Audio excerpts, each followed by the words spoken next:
What's up, guys? Today we're going to be installing traction bars on Shorty. Now, before we get into it, let's go ahead, try to stuff a camera underneath this thing, go out, do a couple burnouts, a couple launches, see how the rear end is currently reacting, and then once we get them installed, we'll go back out, do the exact same thing, see how big of a difference it made.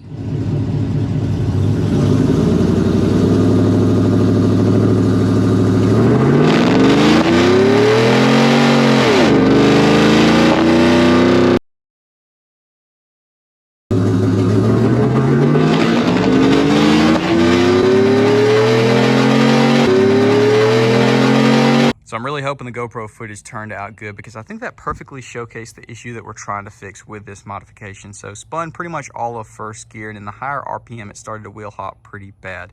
And that is when your truck is going to get unhappy. And if you don't let out of it, you're going to end up breaking something, especially if you're doing a standing burnout. But even like that, just doing, I guess you'd call a rolling burnout, even though it wasn't really smoking. Anyway, we're spinning the tires, okay, and it started wheel hop. You're gonna end up breaking something. So hopefully with a set of traction bars, we will eliminate all the wheel hop. So I went with Suspension Engineering. They do have two different styles. One, which is unfortunately this one, for the standard rear end, so leaf spring is still over the axle. This truck has a flip kit, so I cannot use this on here. I ended up ordering the wrong one by mistake. You get to see where I put the GoPro as well. There's the GoPro, ta-da! You need a flat one because it goes under the leaf spring instead of under the axle. So I'm gonna get the proper one ordered because I think it's gonna be a good idea to showcase the flip kit version on this 07 to 13 NNBS, and then on Chomper, my 06, we can showcase the standard ones. So we'll have GMT 800 and GMT 900 traction bar install videos and see how they perform. And after a couple of days of waiting, our new kit that is the correct one for this application is in. Let's go ahead and install it. Since this kit can be used on so many different generation of trucks, it's kind of a one size fits all. So there's a bunch of different adjustment holes, so you can install this any way you want to. But in most cases, and in my case, we are gonna have to remove the overload spring because our traction bar will be going from here to there. And when you lift the truck off the ground, not by the rear end, this drops down really far and it would make contact, and you can cut it, but this stuff is extremely hard. So unless you have some kind of specialized blade, probably best bet is just to go ahead and remove it. Now, this being a flip kit truck, this does not affect the height by removing this. It's just going to affect the gap on our U-bolts. So you might have to get new U-bolts. You might have to run washers. Now, if this was a standard rear end truck and you remove this from over the axle, it would drop the truck by that much. But like I said, not the case here. And we don't tow anything or haul anything with Shorty, so this really isn't used at all. So not that big a deal, pretty easy to get out. Let's go ahead and do it. This is my final warning of the video. This is a flip kit truck. If you have a standard rear end, everything is going to be different. So we have the weight of the rear end sitting all the way on the leaf springs. We have the truck supported right there on the hitch assembly. Do it however you want on the frame, anywhere. But the rear end is fully weighted on the leaf spring. The jack is not holding it up. So we can go ahead and remove the U-bolts. The rear end is not going to go anywhere. Then we can jack it up, get access to the bolt that goes through the leaf pack, remove that bottom one, slap it back together.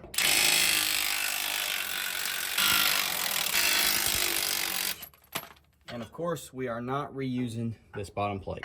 Went ahead and threw a C-clamp on this back side of the leaf pack. The front one is held together with that, but just in case we lower it or raise it, doesn't matter. It's gonna stay clamped together because of that guy. Probably gonna have to hold this little nipple on top with a pair of vice grips and then a 15 mil down below. Now this guy, you're not gonna be able to reuse if you only have the two leaves because this is smooth and the threads do not go up high enough. So you're gonna have to get a new bolt. So I just grabbed another bolt, got it in a rag because it's super hot because I just got done grinding the head of it down so it will fit inside this bracket right here. Stick that down in there. Put our nut on the bottom. Get that freaking rock off of there. And now we can put our U-bolts back on.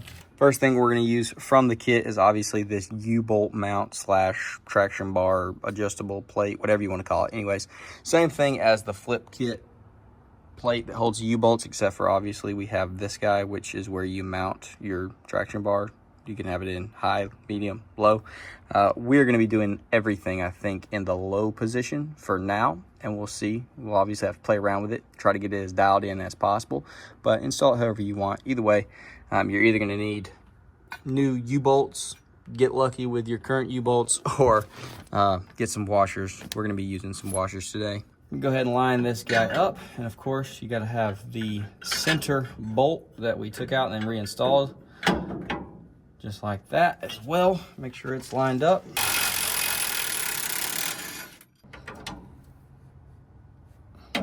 We're not tightening anything down super crazy right now. We're just snugging things up, but let's go ahead, put our front plate on. There is measurements, which I will throw on screen for the different generations. And it's talking about going from here to here. And yes, there is 2 holes in the middle of these brackets that go right over the center of this leaf spring. And those are to be drilled and a bolt placed in them so this thing cannot slip or move. I'm not doing that today because I got to order a specialized bit because the leaf spring is like insane hardened steel. Now I want to go ahead and loosely install this guy. This is what is actually going to be adjusted to make contact right here on our leaf spring perch or whatever, so that when it starts to flex or gets tension on it, it's going to push down on that or push up and help control the wheel hop and chattering of the rear end.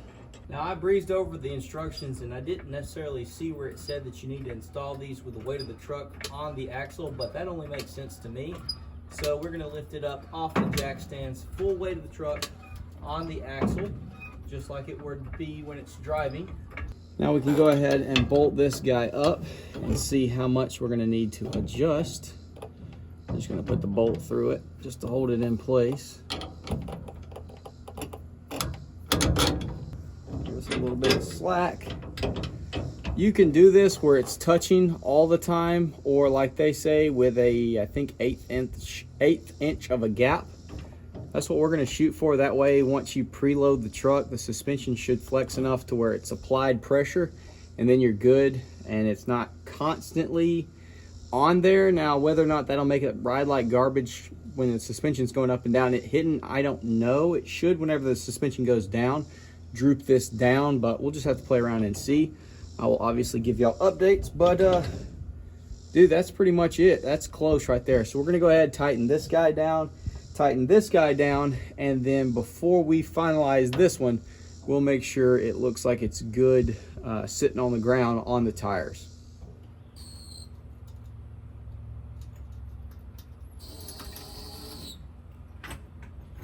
Well, I got everything measured, tightened down, and put back together. Traction bar install is like 95% done. We still do need to go back and drill a hole through the middle of the leaf spring to put 1 or 2 bolts, just to ensure that it doesn't slip any, because it definitely could with abuse or just, you know, repetitive launches or whatnot driving around.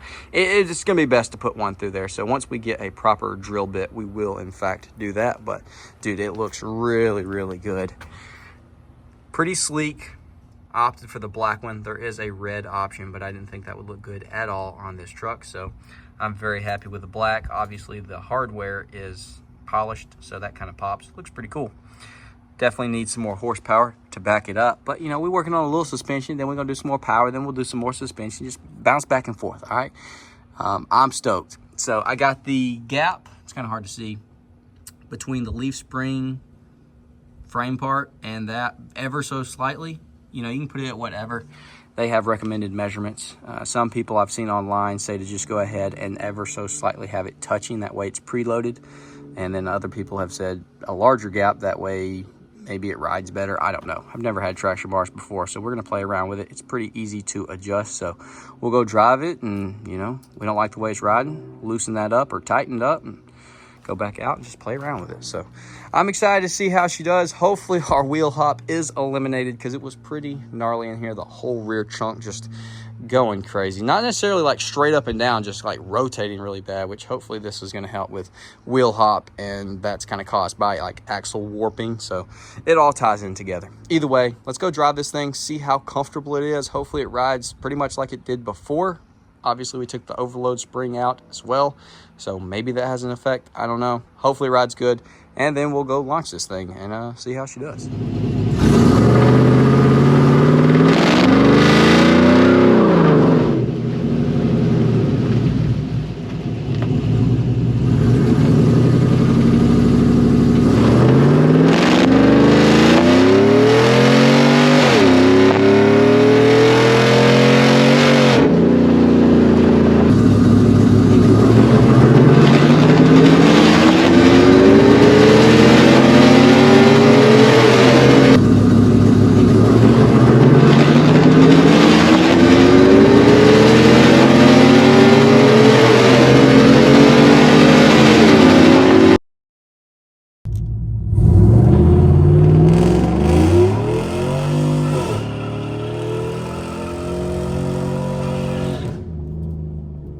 All right, guys, well, I haven't looked over the GoPro footage to confirm, but going off of feels, I think that these things made a dramatic improvement. I didn't feel any wheel hop for sure when I was doing the burnout, which, speaking of the burnout, this truck has never laid down a full 1-2 gear solid burnout. It was a straight 11, no skips, no nothing, straight up. I don't even know how many feet burnout. It felt amazing. I was barely having to do any steering wheel input to keep it straight. All right, I know you don't feel good, but do you still want to see where somebody totally not me left some really cool skids? Yeah. Do you? Okay. Dude, you see them? Yeah. You see them, bro? Yeah. Let's see how long they are. Dang! Holy mackerel. Not even a blank spot between gear shifts. Pretty impressive for whoever did that. It's always like burnouts, but usually when it hits second, it kind of, acts up a little bit, and then we'll catch traction, whereas that just kept freaking ripping it all the way. I was running out of road. Railroad track was coming up in the streets of Mexico. But anyways, yeah, it felt great, and doing the little burnout and that launch felt good as well, and it felt like it caught traction in second much smoother than before when it does slip in first. Obviously our tires are, they're shot. So spinning is just going to happen on these. But y'all saw the axle warping wheel hop that was going on before. And hopefully y'all just saw in the GoPro footage where it was not doing that, and it was a lot more happy. Hopefully. It felt fine. It felt much better. So I have my fingers crossed that I'm not talking out my butt and it was doing the exact same thing. But yeah, I am digging it. It feels really good. Normal driving, I didn't notice any kind of difference, which is great because I was a little concerned you were going to be able to feel it like making contact and then not, which it doesn't really make sense why you wouldn't want them to be in contact. Like Jacob's traction bars on his LBZ, they go from his rear end all the way to the frame, bolted on or welded, I don't even know. Either way, there's no movement. It's just solid as a brick. So, I don't know, I guess different designs. Let me know if you're a traction bar guru. Should I just go ahead and have them touching, or should I have them right hairline below? Probably doesn't even make a difference. Honestly, I probably going to adjust a little bit because once I was on flat ground, we have a little bit bigger gap on the right side. And I feel like in the video of the burnout, you could see the truck kind of preload one side up first and then catch. Maybe that's just the way that it torques because, everything is torqued from the engine to the drivetrain to the wheels one direction, whereas if you had it in reverse, it'd be torqued the other direction. I don't know. I'm going to fine tune it once I get it on perfectly flat ground, because right here was not.